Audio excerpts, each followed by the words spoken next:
que les éléments ne débordent pas et soient bien, s'affichent bien, on va rajouter une marge sur les quatre côtés du SVG.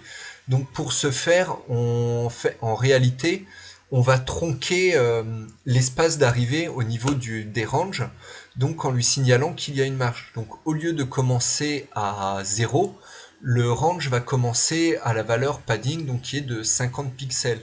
De la même façon, au lieu de se terminer à W, on va le tronquer légèrement en le faisant terminer à W-50, donc à 450 pixels.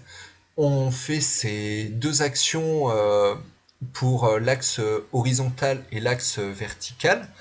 Et le reste du code est totalement inchangé, donc on reste bien avec, au niveau des attributs de positionnement, on projette bien vers l'espace X-scale, Y-scale.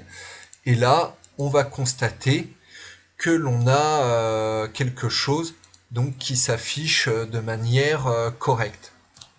Par contre, ce que l'on peut faire également, ici l'axe des Y va d'en haut à en bas.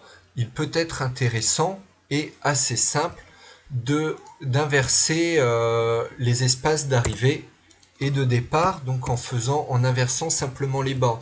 Donc là, on va croiser les bornes et ce qui va se passer, c'est que ça va inverser le graphique sur l'axe vertical.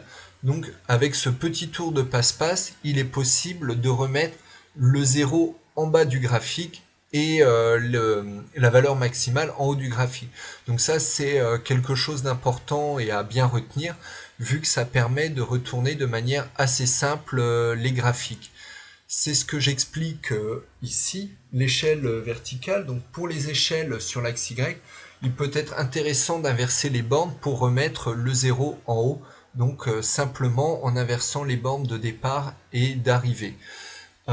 Pour finir sur les échelles, il en existe de nombreux types, des échelles en puissance, en logarithmique, en fonction de quantile, ordinal. Il existe aussi des échelles temporelles, donc ce qui peut être intéressant quand on manipule des dates et qu'il faut ne pas hésiter à utiliser. Voilà, comme d'habitude, n'hésitez pas à aller sur le GitHub pour télécharger les exemples et pour les manipuler.